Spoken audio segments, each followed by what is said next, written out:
Hello, and a warm welcome to our show, Love Athletics.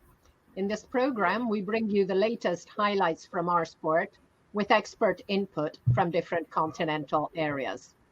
And we're delighted to have with us today Ugandan journalist Darren Allen Kyeyune. Hello, Darren. Lovely to see you, and a big thank you for joining us. Thank you very much, Anna. Lovely to be on this show. How are you doing? I'm doing great. Thank you. Thank you. So before we focus on the athletics news of the last fortnight, including the Valencia Marathon, let's start by learning more about our guest. Now, Darren, I always like to know how and when our guests caught the athletics bug. So tell us, what motivated you to get involved in athletics and start a career as a sports journalist? Well, quite interesting question. First of all, I must say, right from childhood, I loved sports, and it was primarily football. But I think something changed around the 2004 Olympic Games, which were in Athens in Greece, when I watched athletics events on television, and then I was fascinated by what was happening. So I remember by then I was still in primary school, but then moments later, a few years later, I was blessed to join a secondary school that as well used to do sports, and I still somehow got engrossed in different sporting disciplines, still football, a bit of chess, volleyball, and athletics. And I remember at the end of my secondary school, I got a bronze medal over the 10,000 meters, and I think that stuck with me thereafter. Wow, I didn't know you were a medalist. Congratulations. Thank you. It's perhaps the most glorious piece of silverware I would hold on to in sport, even if I've been able to pick up a few things across other disciplines like football. But that for athletics, I really, really, really liked it. And somehow I kept working about it because at the school where I was, um, the pitch wasn't exactly 100 meters to the distance. So instead of going for 25 laps as a 10,000-meter event, would go for 36 laps just to catch up with the distance. So the first time I did it, I was about, I think, 15 years old. And then by the time I won the bronze medal, I think I was around 18 years of age. So I had picked up a bit of the experience going over the pitch where we used to play football, but now we're going around it 36 times to complete the 10,000-meter event. So you worked hard for that medal. Congratulations. Thank you. Now, Darren, were there any athletes in particular who inspired you?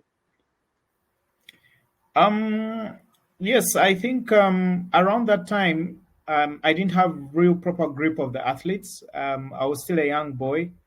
If I remember, maybe there were some flashes of the media on television. I think some things that Doka Sinzikuru had done for Uganda around the time. I think should have been the Commonwealth Games in Melbourne, in Australia, and then somehow Boniface Kiprop, the name didn't ring a bell that much. But then there was Moses Kipsiro. So as I matured, I remember in my secondary school, then at the time, the 2008 Olympics in Beijing, in China, and then the 2009 World Athletics Championships in Berlin, in Germany, came at a time when we had broken off from school. So then there was live broadcast of the championship. And then it is from then on that then I had a firm grip of the name Usain Bolt, who really, really gripped me that hard. And the things that Bolt did stuck with me. Unfortunately, I didn't cover a championship where Bolt was still competing because I eventually got my first world championships after he had retired. So I hope someday I could cross paths with him, probably in Jamaica, or somewhere maybe where he could be an ambassador. That would be awesome. Yes. And Darren, tell us, what were your 3 favorite athletics moments in the course of your career? Yeah, so I've been covering athletics, I think, for the last 11 years. I've been privileged that my predecessor, Sandeva Shaija, was able to, to polish those skills early on at the start, sitting in the same newsroom, um, from starting to cover the small events to the big ones. And then I remember the first that I would start with was at the very start of my career, which was the Stephen Kiprotich, because I remember towards the 2012 Olympic Games, he told me something at a local championship and said, you know what, I'm going to do something at these Olympics. But then at the time, Uganda was thirsty for success at the Olympics. Uganda hadn't won a medal since 1996. And here I was still actually a teenager. And Kiprotich was telling me he's going to win a medal. The big name for Uganda at the time was Moses Kipsiro, but he was injury prone. He carried so many injuries at the time.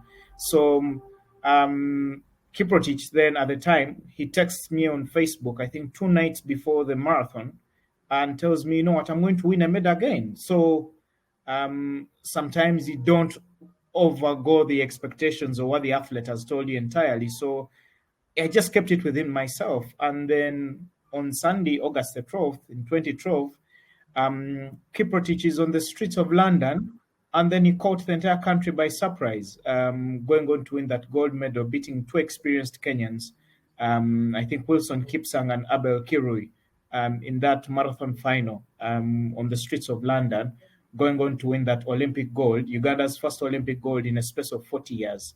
And I think that actually meant now, hey, look here, you're going to get stuck with this sport for long, because eventually after winning a medal, there's a lot to cover after the medal than before.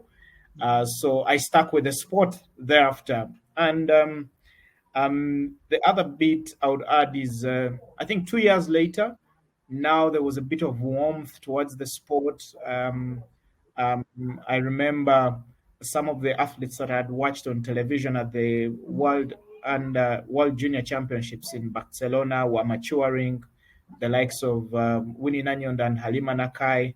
But then 2 years later, the World Junior Athletics Championships came that had Joshua Cheptegei. He goes and does something incredible at the World Junior Championships, which were in Oregon in the USA.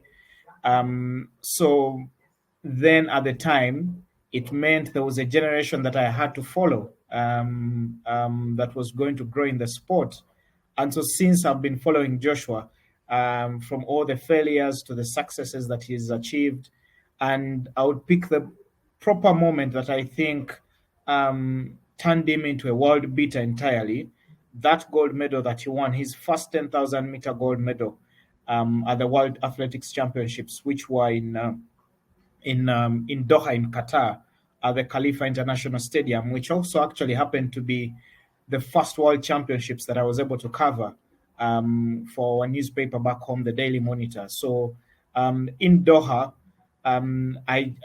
I just marveled at glory. And if I could explain the final half of that 25 lap distance, it just felt like the Ethiopian Yomif Kejelcha just felt like it was glue onto Cheptegei until the final 100 and maybe 20, 25 meters, when Joshua eventually broke away from him and then got his first world title after lots of hard work. I think 2 top 10 finishes at the Rio Olympics over the 5,000 and 10,000 meters, and then the silver medal over the 10,000 meters at the London World Championships in 2017, a Commonwealth double for him on the Gold Coast in Australia in 2018, and then the World Cross Country title at the start of 2019, and then here he was getting that gold medal. I thought that was my second moment, having seen him work all through, the patience, the hard work, the changes his management was making,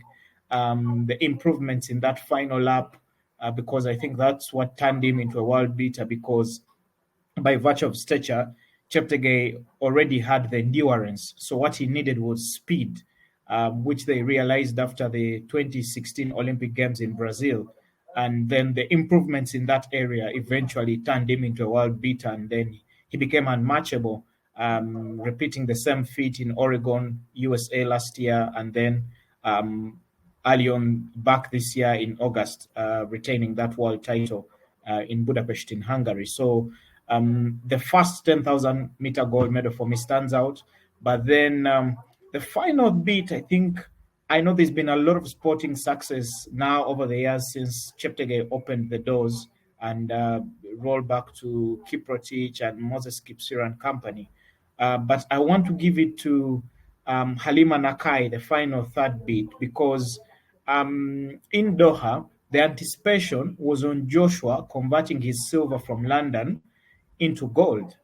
And I think Halima was the first to win the gold because Joshua, the 10,000 meter event came towards the end of the championship in Doha, and in the 800 meter final, I never expected her to do what she had done.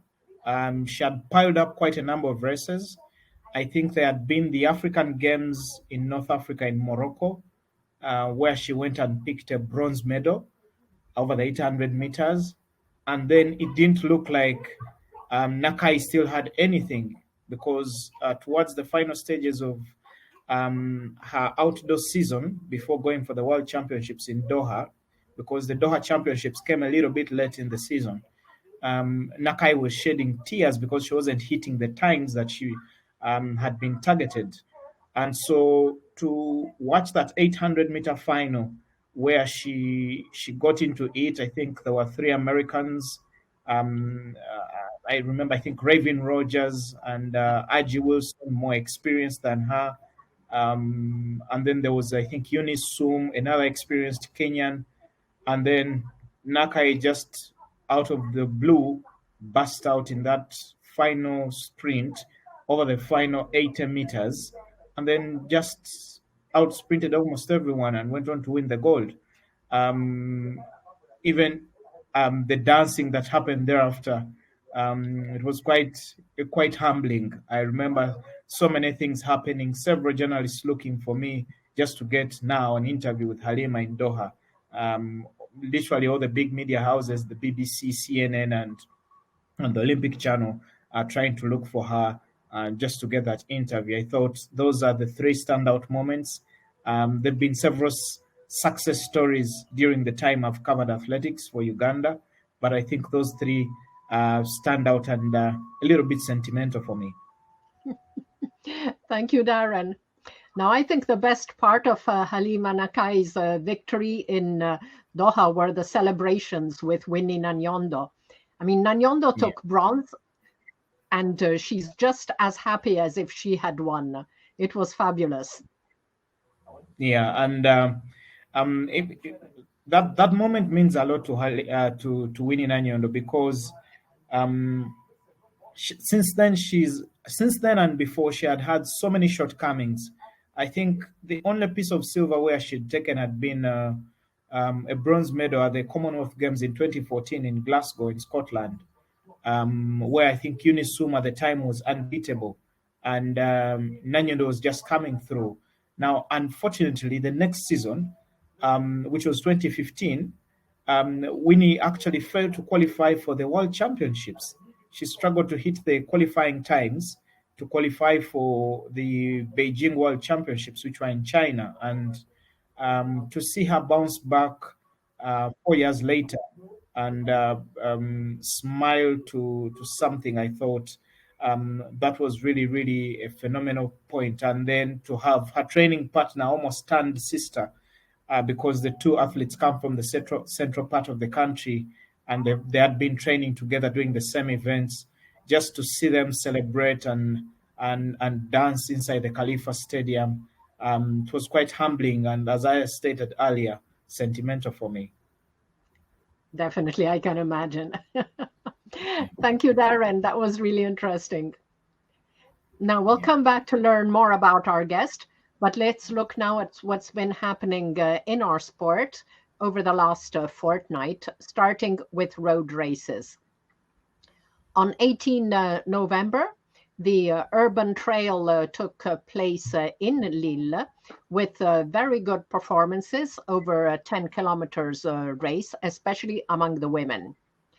Kenya's Agnes Jebet Ngetich took the win in an excellent time of 29:26, followed by compatriot Immaculate Anyango Acholi in a very good 30:01. And there were also excellent marks among the under 20 women in the 5K race, and we'll talk about that later. Now, the following day in Nijmegen, the Netherlands, Uganda's Jacob Kiplimo won the 1500 kilometers Zevenhuizenloop race in 41:05, almost 1.5 minutes ahead of the runner-up, his compatriot Rogers Kibet, who was second in 42:44. Now that time of 41:05 equaled the 15 kilometers world best, which had been set on the same course in 2018 by another Ugandan, Joshua Cheptegei. Now, Darren, Jacob Kiplimo is following closely in the footsteps of Joshua Cheptegei with world cross titles and road running records. Yep. He's matching his footsteps. There is that English saying where they say the first cut is the deepest, and I think there are so many feelings about Joshua Cheptegei because he's moved into those uncharted waters. He's done things that Ugandan athletes have never done before. He's achieved so much success that to a point it's felt un-Ugandan, if I'm to put it that way. So to see someone move into his footsteps, in the minds of many, it's still Joshua first, and then anybody else can come after. If later on, maybe when we discuss the marathon, if Joshua goes on to perform really well, he will enter that space that probably Kenenisa Bekele, Eliud Kipchoge haven't entered. Because then, or even Haile Gebrselassie, he will have gotten into a space that all these three have never entered because Haile Gebrselassie never won as many medals, including cross-country, as Joshua. Kenenisa Bekele did very well on track. Unfortunately, he hasn't replicated on the road. Eliud Kipchoge was never the best on track, but he's been arguably the greatest ever in marathon. So if Joshua comes and replicates what he's done on track and carries it onto the road, we could arguably get into a conversation where we could be discussing him as the greatest long distance runner ever. That's subject to debate for many. But back to Jacob, I think and this is speaking from both of the managements, the coaches, peers, training partners, majority of them believe that actually Jacob is a better talent than Joshua.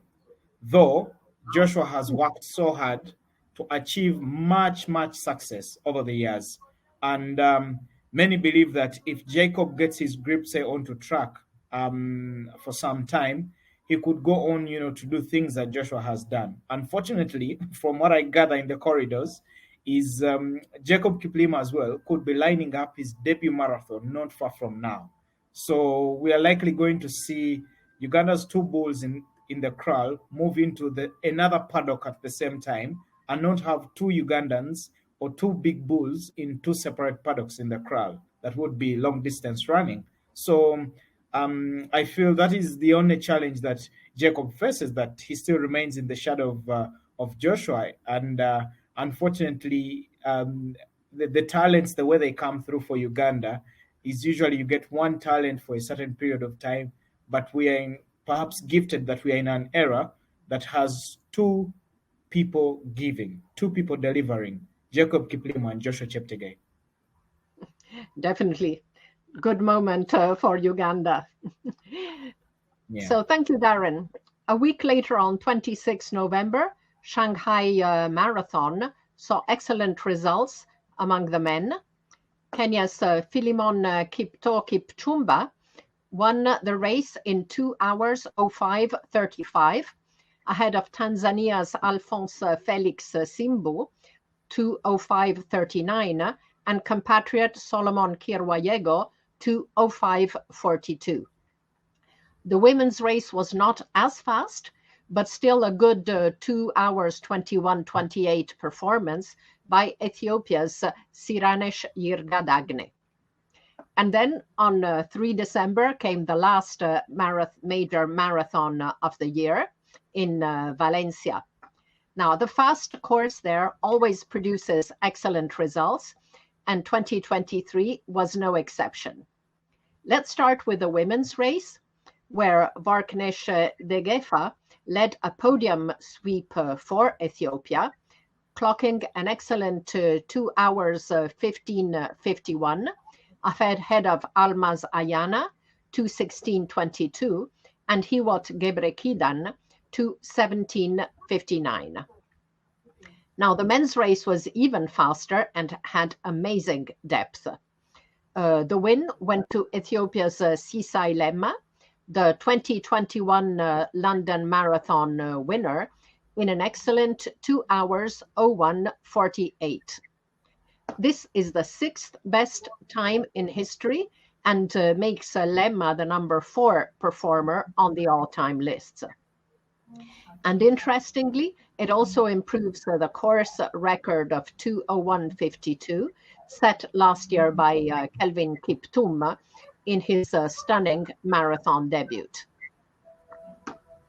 Kenya's Alexander Mutiso, 2:03:11, was distanced by over 1.5 minutes, while Ethiopia's Dawit Volde was exactly 2 minutes behind Lemma.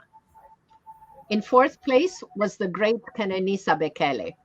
Now aged 41, he ran his fastest marathon since September 2019, finishing 4th in an excellent 2:04:19, a Masters world record for the over 40 age category. Now, Valencia also saw the much anticipated marathon debut of triple 10,000 meter world champion and multiple record holder Joshua Cheptegei. Cheptegei had cautioned before the race that his goal in Valencia was to just enjoy the race and see what happens after 35 kilometers. But undoubtedly, finishing 37th in 2:08:59 was a bit of an anticlimax.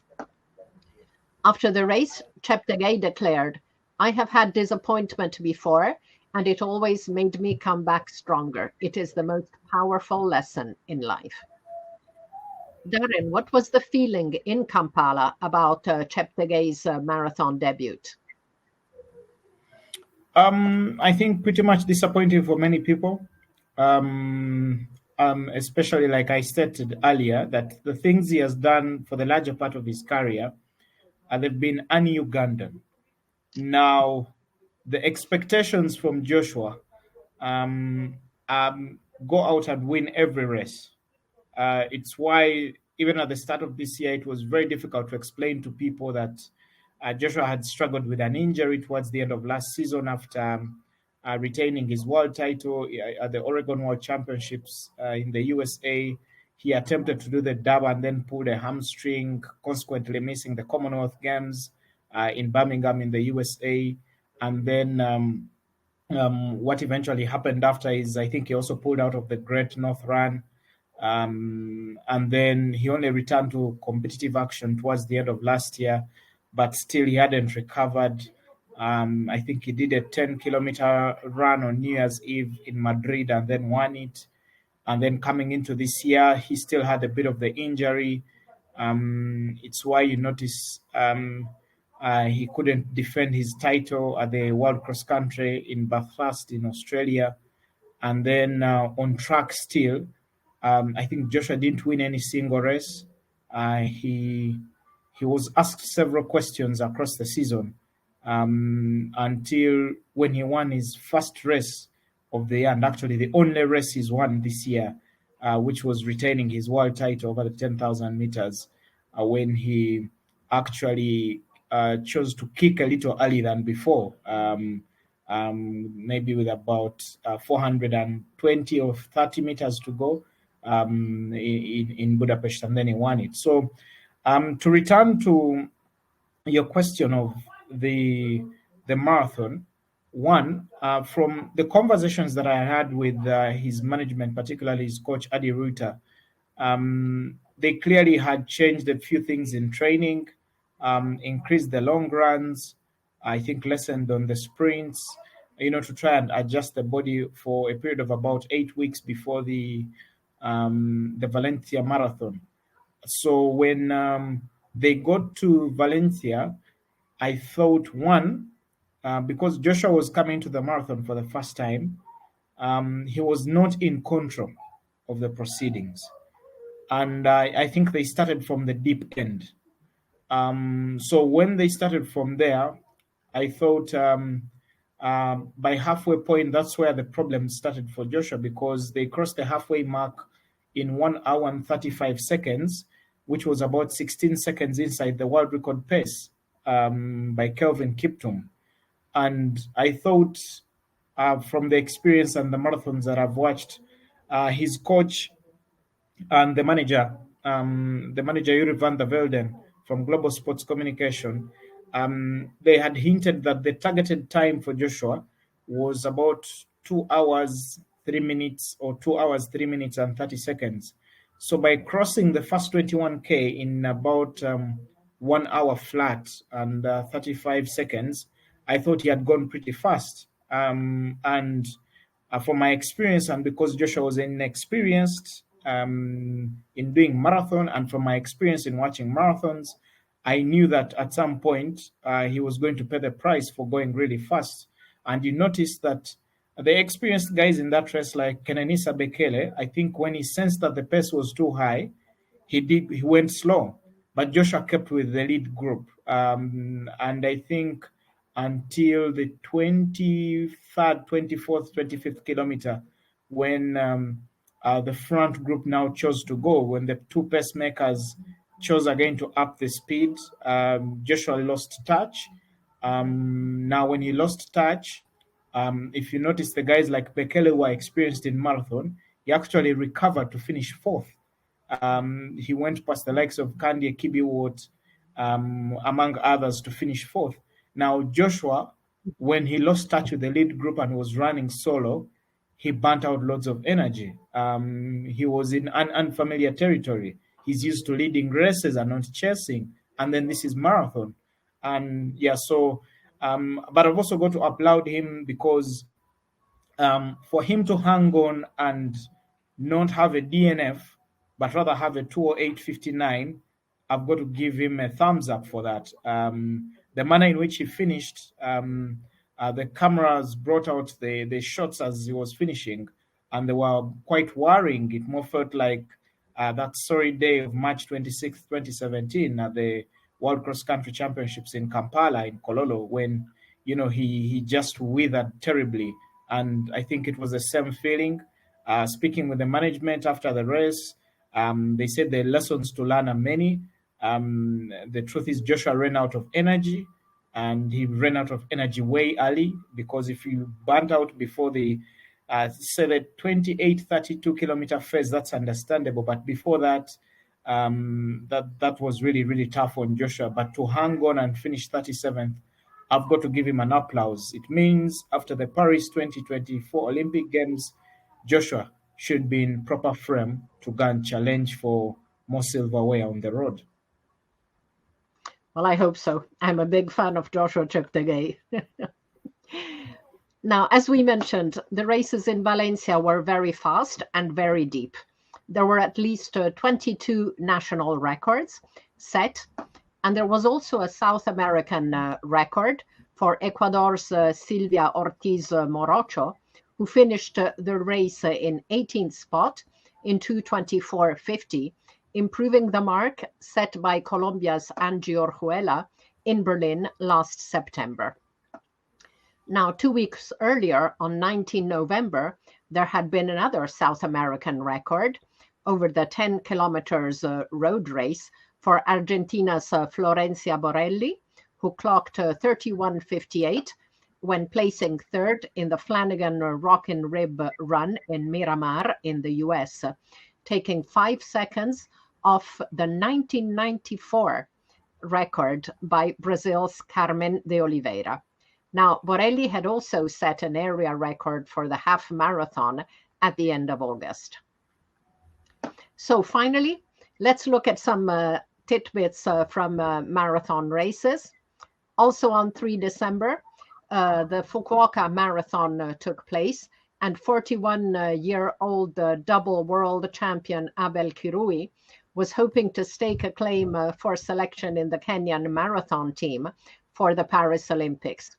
Now, I'm a big fan of Abel Kirui as well, so I was hoping he could make it, but an 8th place finish in 2:08:36 dashed his hopes, and his name was not among the 10 provisionally selected athletes nominated by Athletics Kenya the following day.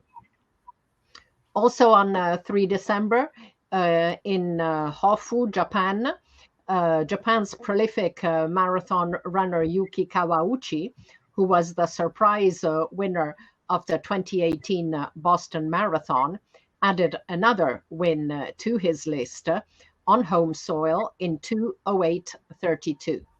But the remarkable performance here was that of Mongolian veteran, 42-year-old Ser Od Bat Ochir. The 2008 Asian Marathon Championship silver medalist, who this year completed his 11th consecutive World Championship, finished 4th in 2 hours 10:11, his 4th fastest time ever. And the previous week in San Sebastian, Spain, home athlete John Arzubialde Elizige, aged 60, clocked 2:34:06 to improve the Masters world record for the over 60 category by almost 2.5 minutes. And finally, this is not a record, but Peru's Christian Pacheco won the Maratón Internacional de los Andes del Perú in Huncayo at 3,400 meters altitude in 2 hours 19:51. Now, that's really impressive.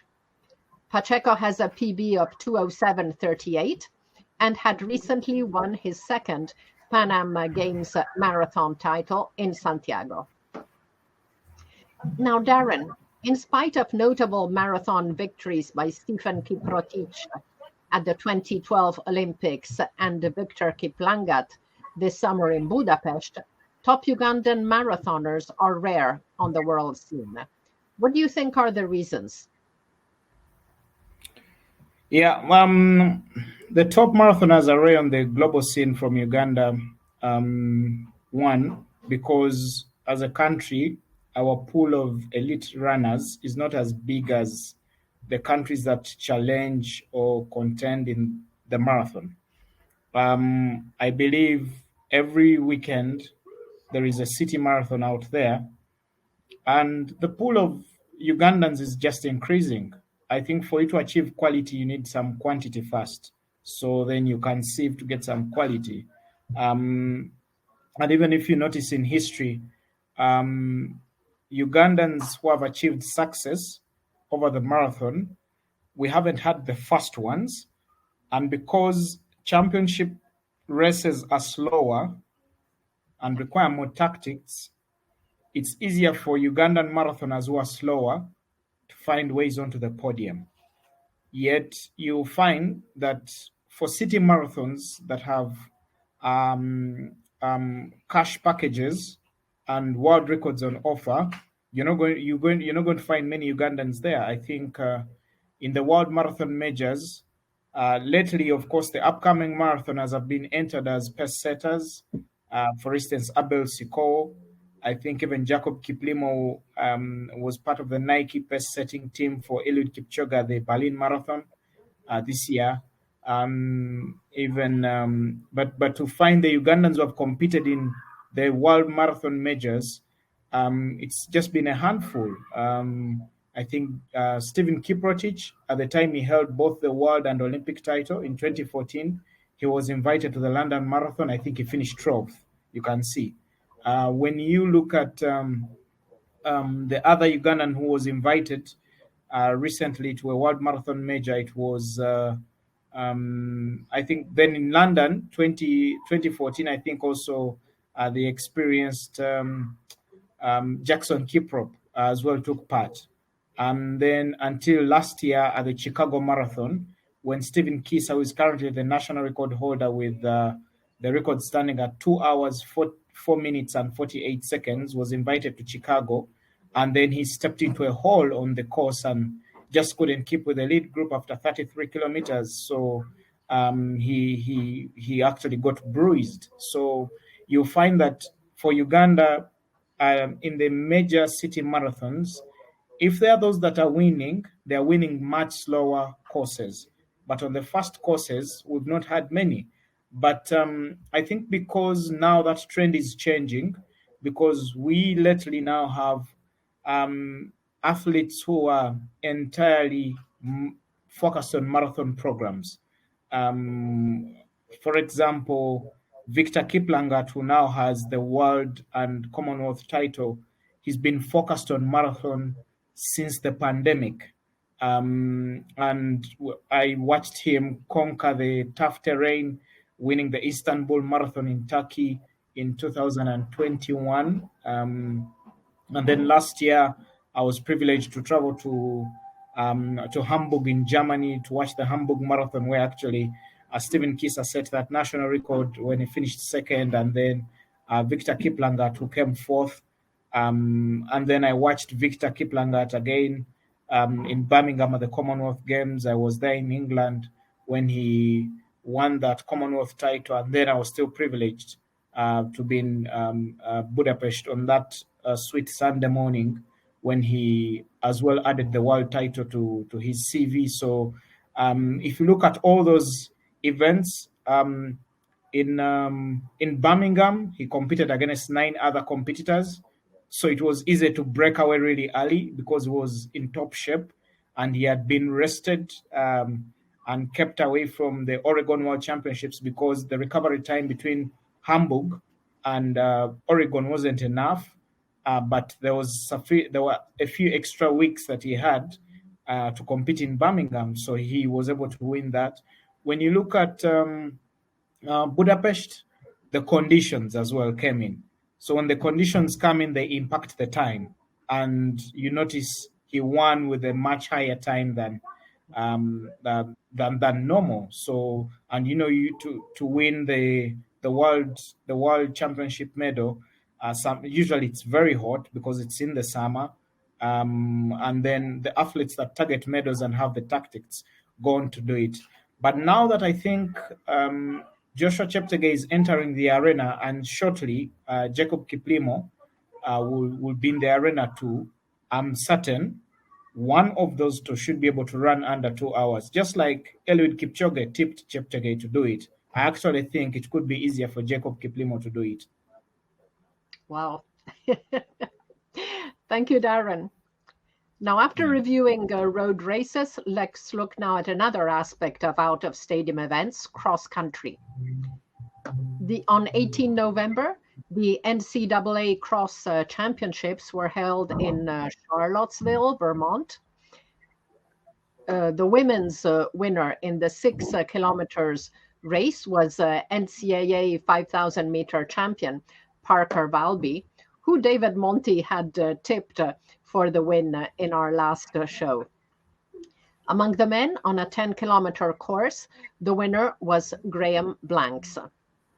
The following day, the World Cross Country Tour continued in Soria, Spain, with wins by the top favorites on a course of 8.8 kilometers.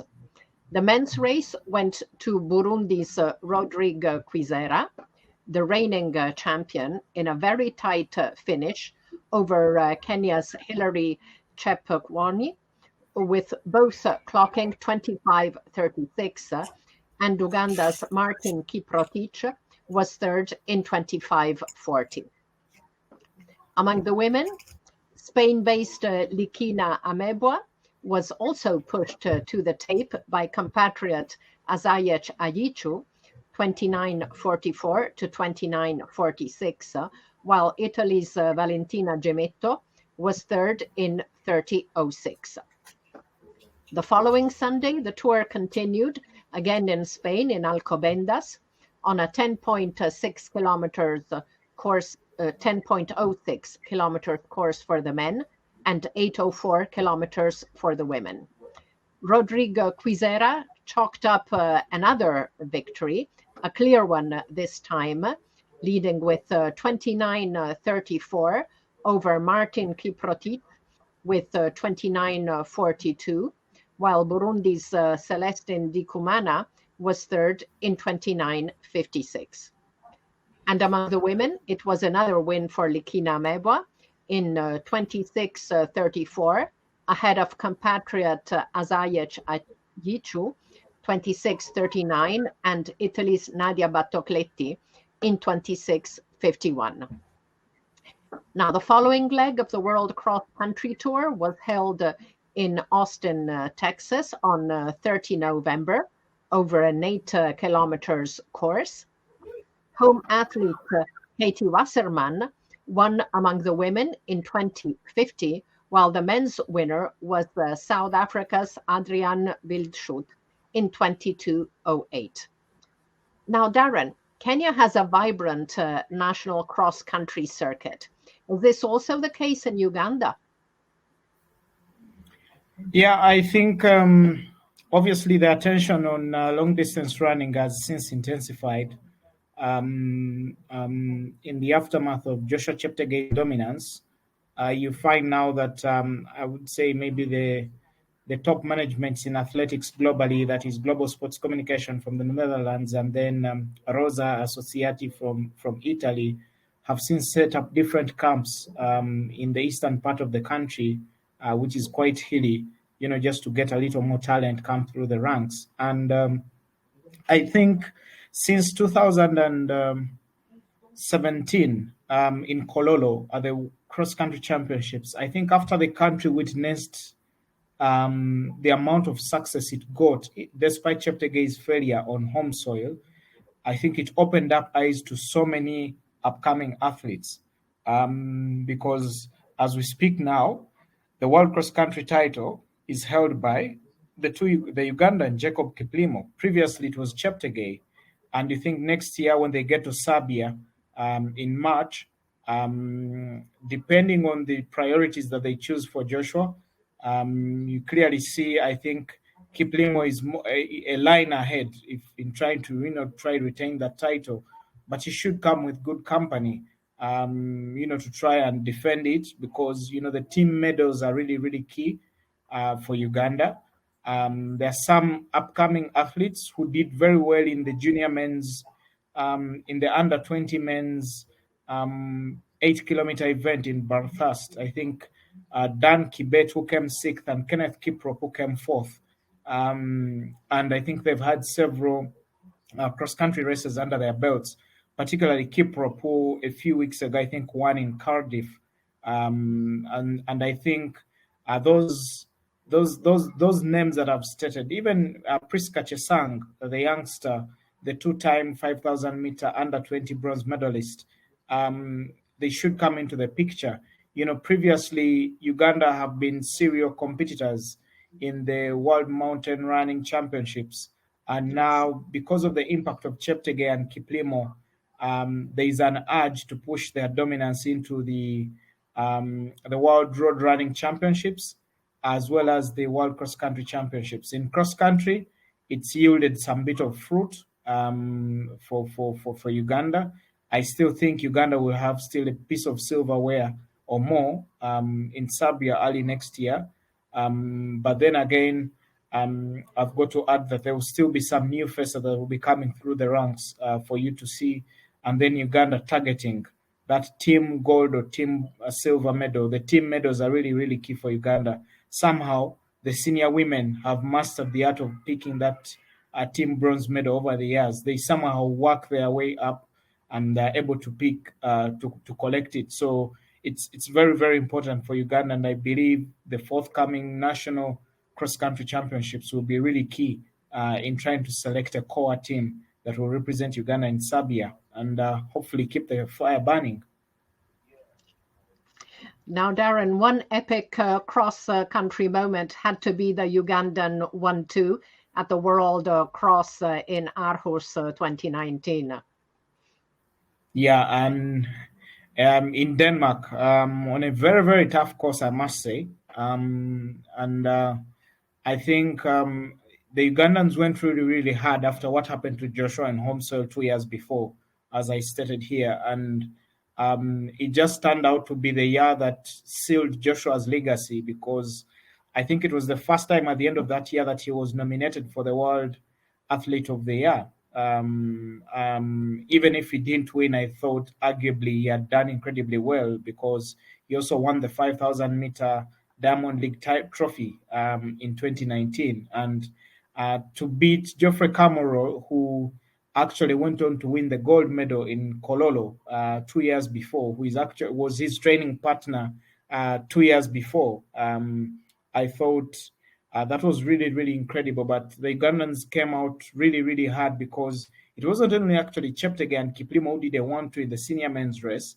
Kiplimo's half brother, Oscar Chelimo, actually won the junior men's bronze individual medal in that particular sense. So Uganda had an incredible day in Aarhus, historic in Denmark, and they could return to reference to it, even notwithstanding the amount of success that Moses Kipsiro got through cross country. If you remember the 2009 edition, I think in Amman in Jordan, 2008 in Mombasa, Uganda kept picking a medal too. But to see Uganda dominate a championship entirely, like the way Ethiopia and Kenya have done over the years, that was quite refreshing for the World Athletics Circle, but also for Uganda. We entered a new territory in the cross-country arena. Thank you, Darren. So now it's time to go back to the global overview of our sport and look at top marks for the past 2 weeks. There's very little stadium activity at present, so top marks for senior athletes in the fortnight all came from road races. So we will include marks worth over 1,230 points. So over 15 kilometers road races, as we mentioned, Jacob Kiplimo equaled the world best in 41:05. In the marathon, Sisai Lemma 2:01:48. That's the third best mark of the year after 2 marks by Kelvin Kiptum. And the top 7 athletes in Valencia all recorded excellent times. Alexander Mutiso Muñao, David Wolde, Kenenisa Bekele, Gabriel Geai, Kibiwot Kandie, and Chalu Desu. Then there were also 3 excellent performances by the top 3 in the Shanghai Marathon. And the list then continues with more marks from Valencia: Mehdi Frère of France, Tariq Novales of Spain, Derse Kindie of Ethiopia, and Girmay Amare of Israel. Among the women, the mark over 10K by Agnes Jebet Ngetic in Lille was number 2 this year, behind Yalenzerf Yehuala's mark from Valencia in January. And Ngetic also moves to number 2 in the all-time list, behind Yalenzerf Yehuala's 2022 world record. Jessica Immaculate Anyango Acholi of Kenya has the 4th best mark of the season. The marathon, not quite as fast and as deep in Valencia for the women as it was for the men, but still very good results. Borknesh Degefa with 2 hours 15:51 moves into the 4th place this year. Then Almaz Ayana and Hiwot Gebrekidan, as we saw, all recorded very good marks.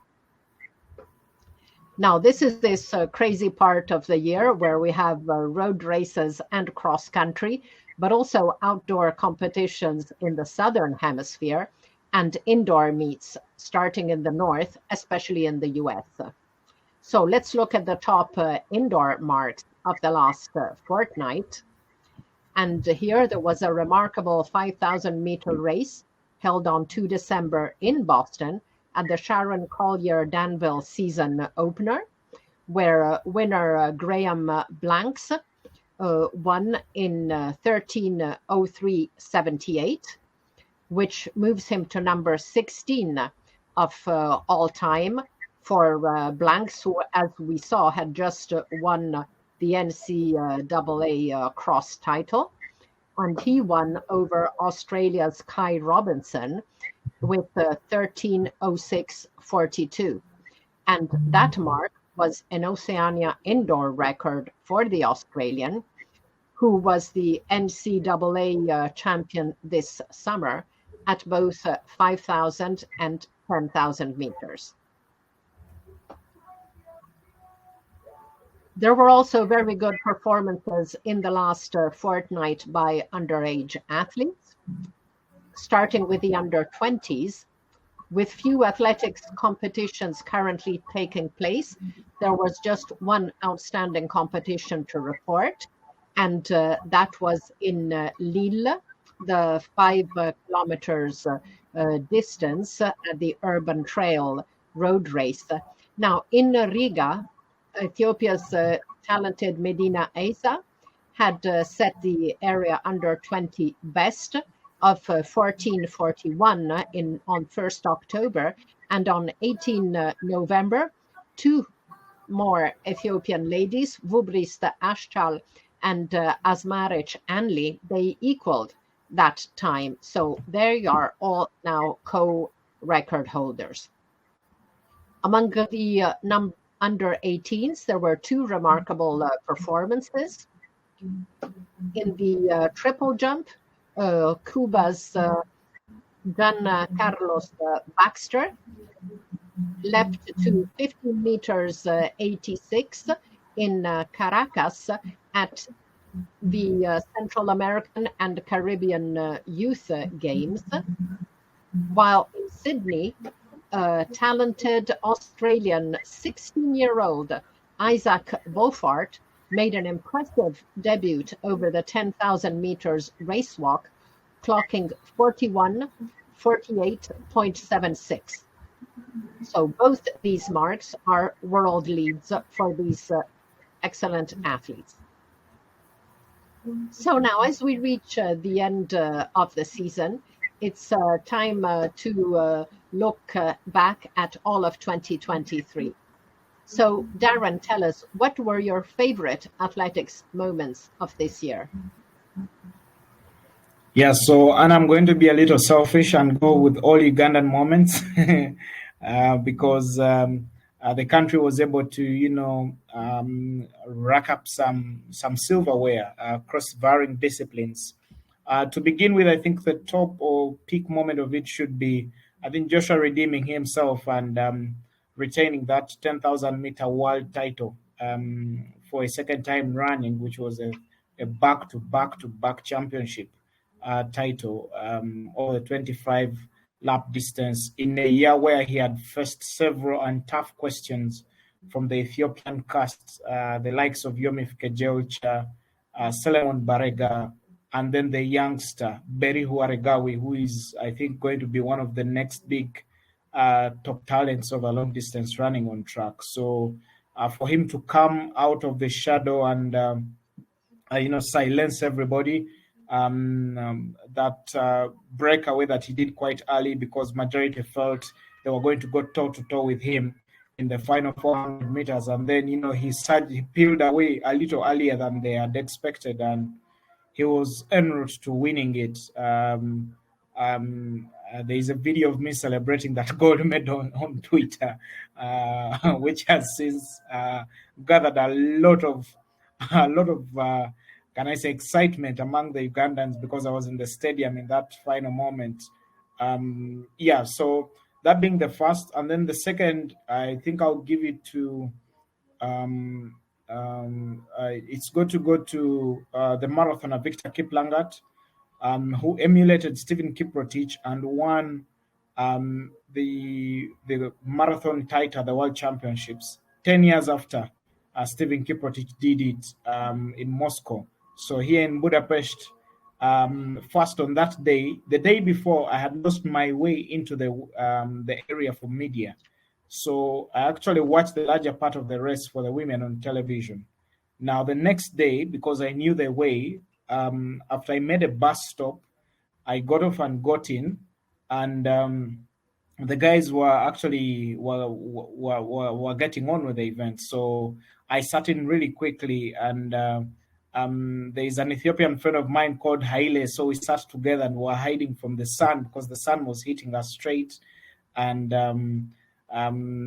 it got into that distance, I think around 34 kilometers, when Victor now began to peel away, and we were seeing on the screens Victor leaving everybody in his wake. And I began to, sense it that he had gotten it because he knew what to do in a championship, having done it at the Commonwealth Games a year before.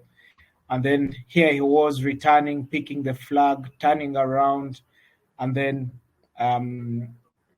the Heroes Square, and then, as you can see, crossing the finish line with the flag.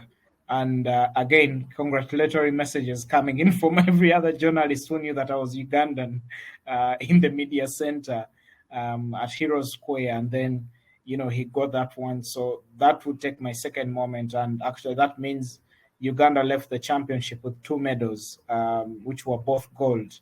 More like Doha, Nakai and Cheptegei.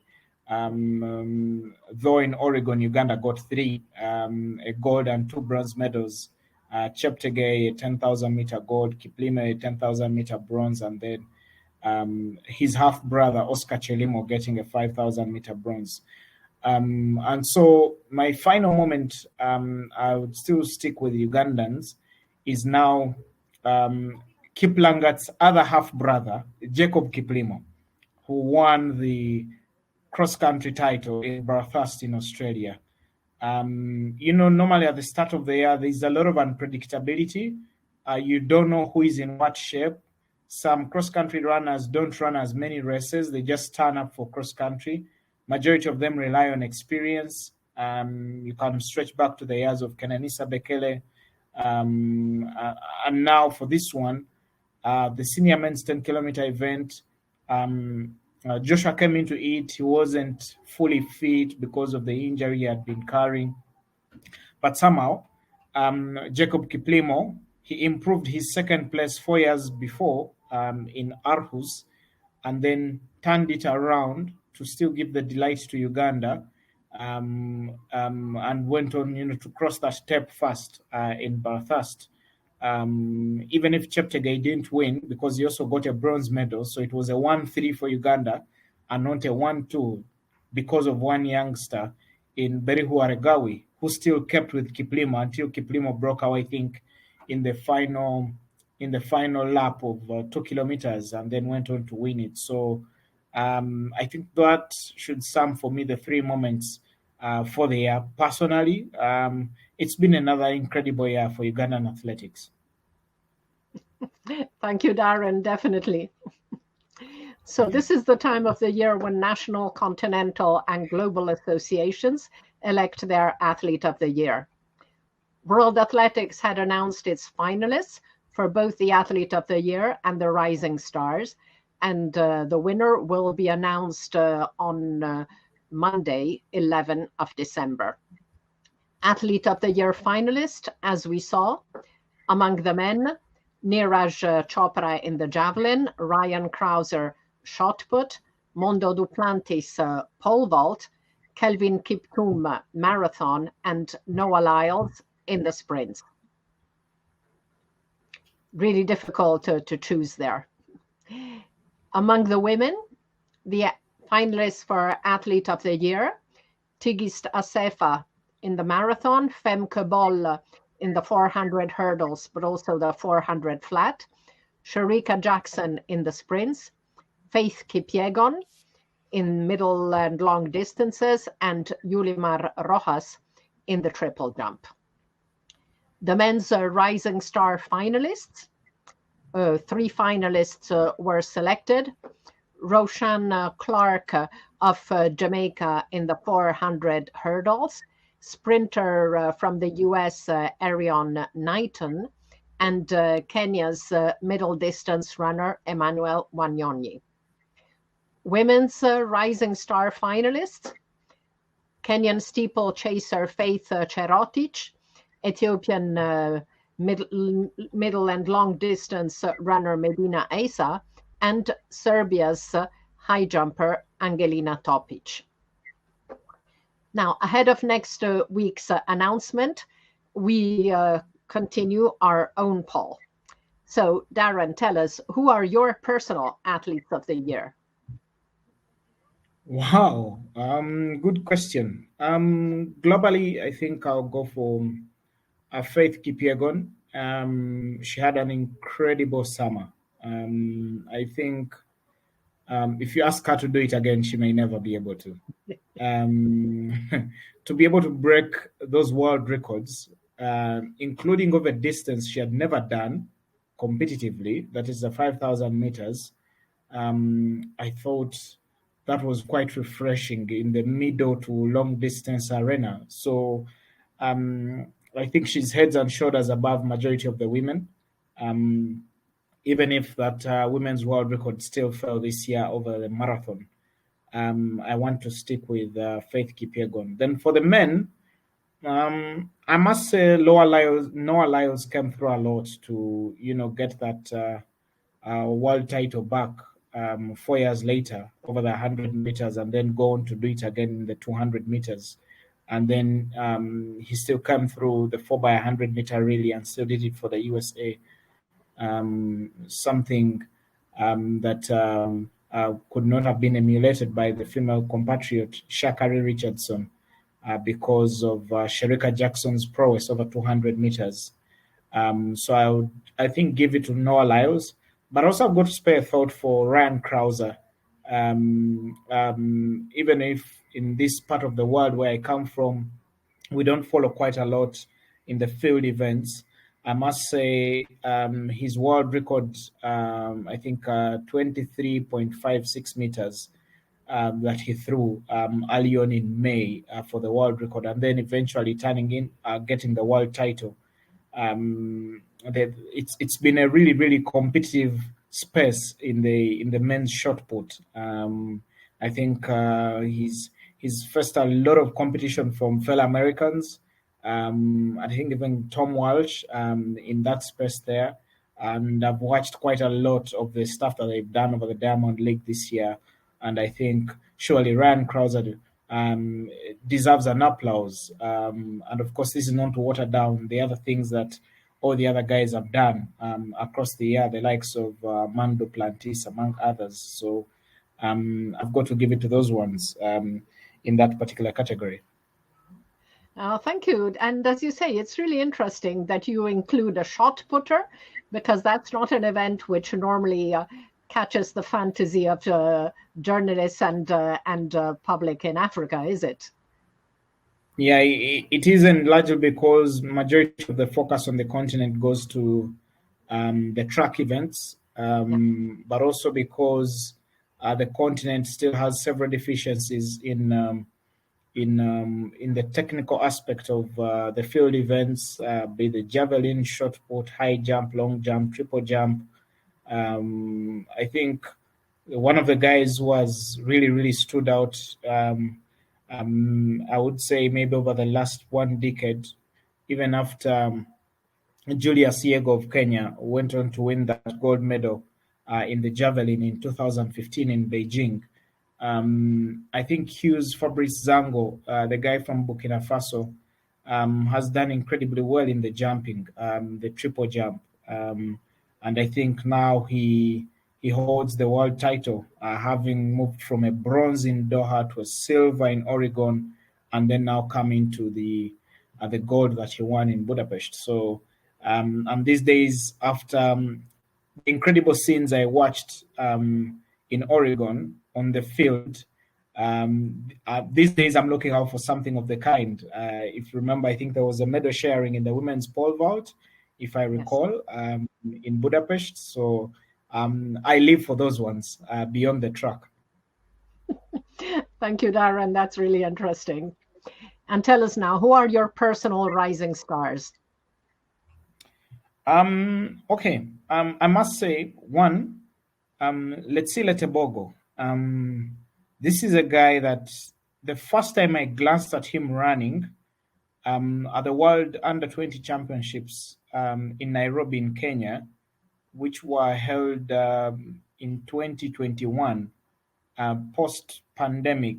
And this was the first time I was covering a major championship within the time of the pandemic. It was very difficult, but his running kept in my memory. And I just kept telling my colleagues that I was with there that in Kasarani in Nairobi that this guy is going to become a world beater for one simple reason, his style of running. And now, unlike many, or probably the guy who used to do it best was Usain Bolt, in that when the gun goes, his body is upright pretty much earlier than, actually Bolt used to recover a little later and then catch up. Now for Tebogo, his style is different, that when the gun goes, he is up and straight way earlier than majority of the runners, if you noticed. And we noticed that at the World Under-20 Championships in Nairobi. At that time, the Americans opted not to compete. So the field was relatively smaller, and it opened up space for him, to shine. And I remember there was a Ugandan sprinter who was coming through the ranks as well. Tassis Orogot, the 200-meter sprinter, who I think probably at the Paris Olympics he should be able to get a lane in the men's 200-meter final because of the number of records that he's broken for himself and college in the USA, where he's based at the University of Alabama. So when I kept following on the two, I've been impressed that Tebogo has now matured into an athlete who has since broken barriers for Africa in the sprints. I think the first man to medal over the 200-meter distance and the 200-meter distance this year. So quite iconic for him to get that medal. I believe there's just a lot more in the offing, and he could probably secure much more silverware than the Kenyan. I'm forgetting the sprinter's name. Manyala. Yes, Ferdinand Omanyala, and the South African. Akani Simbine. Yes, Akani Simbine. I'm thinking Tebogo could get much more silverware than the two have achieved at major championships like the Worlds or the Olympics because of his style. And I think he comes from a country that has some good history with the sprints. Back to Amanto Monsho, among the other sprinters and middle distance runners that have come through Botswana. Well, thank you. And among the women?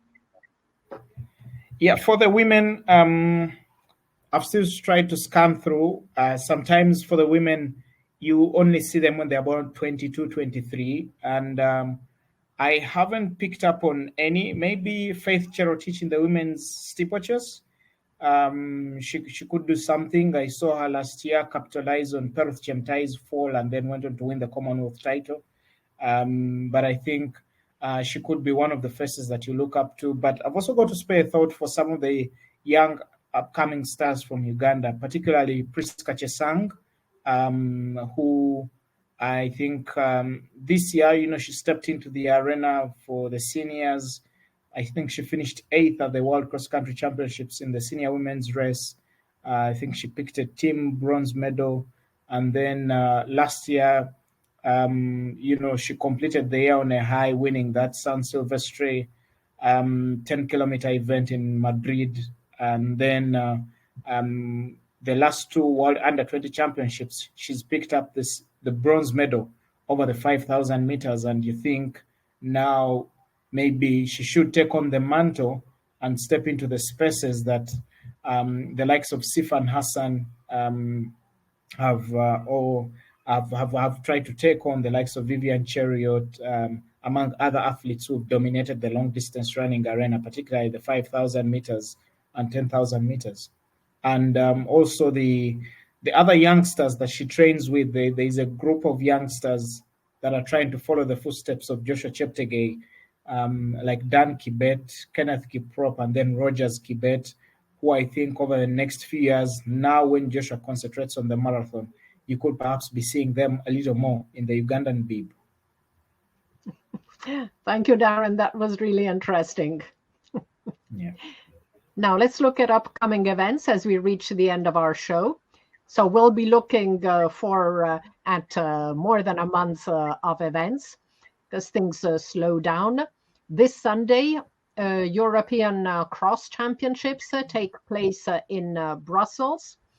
The following Sunday, the World Cross Country Tour resumes in Venta de Baños in Spain. 6 days later, Trofeo Ibercaja Zaragoza, that's a World Cross Country Tour silver. Then we have, of course, a series on 31st of December, a series of St. Sylvester road races, the most famous probably being in Sao Paulo, Brazil, but also Bolzano, Madrid, Barcelona, and Trier in Germany. With the new year, World Cross Country Tour resumes on January 6th with the Campaccio in San Giorgio sul Legnano in Italy. The following day, another World Cross Country Tour gold event in El Goibar in Spain, the Juan Muguerza International Cross. On the 21st of January, Cross Cup in Hanut, Belgium. On 21st of January also, the Asian Marathon Championships in Hong Kong, which were postponed from 19 November. 27 to 28 January, South American Indoor Championships in Cochabamba, Bolivia. 27 January, the first of the African legs of the World Cross Country Tour Gold in Gaborone, Botswana. On the same day, Astana Indoor Meet, a World Indoor Tour Gold in Astana, Kazakhstan. And on 30 January, the second leg of the World Indoor Tour Gold Circuit in Ostrava with the Czech Indoor Gala. So the season is slowing down a little bit, but there's still lots to look forward to. So we'll be kept busy and interested in the coming weeks as well. So we're now at the end of our program. It was great having Darren with us on the show. Thank you very much for having me, Anna, and glad to do this. Thank you, Darren. And thank you all for watching. See you in 10 days. So we're recording again on Friday 15th. And we'll be looking together at the highlights, comments, and analysis of what's been happening in our sport over the past fortnight. Thank you, Darren. Thank you, everyone. Ciao. Thank you. Bye-bye.